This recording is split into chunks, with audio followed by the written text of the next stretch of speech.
Some of the best comments that I had received from my peers was when they brought to my attention that I had made some interesting comparisons or ideas that I could expand upon in order to add depth to my essay. One point in particular, in regards to my favorite meal essay, would be that I brought up a point about how now that I've grown up, I've switched roles with my grandmother, whereas now she's the one who observes as I create the family tradition, and I have taken her role as the individual who makes the dessert where my once young self used to sit. My peers commented a lot upon this idea during the workshop, saying that it was interesting that I brought this idea, and I could add a lot in regards to what it means to me now that I've grown up. In regards to comments that I've offered my peers, I believe that my best comments came in where I believe they could expand upon their own ideas and make things clearer from a reader's perspective.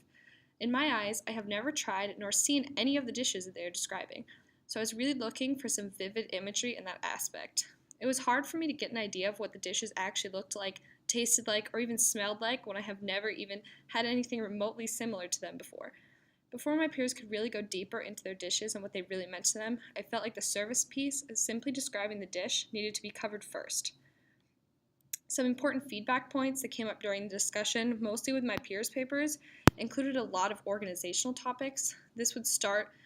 by the writer of the piece asking us for some advice on what they could do to make something flow better, or where exactly we as peer reviewers felt that she could benefit from moving something. For example, I helped in the reviewing process of a peer's paper where she talked about her dad's shrimp scampi, and one thing that she was missing within the beginning of her paper was some of the history behind the dish. However, she did mention bits and pieces throughout the paper, so we all talked back and forth, commenting off of one another, and found ways that she could move those pieces together to create a paragraph of the synthesis of those pieces.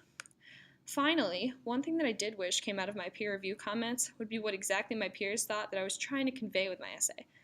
I feel I did not get a lot of comments on the values in quotation portion of my essay, so I'm not sure if I just conveyed it well enough where it didn't need to be fixed, or if it just happened to not come up within the discussion, but definitely after completing the final draft, I feel like something of this manner would have helped me a lot.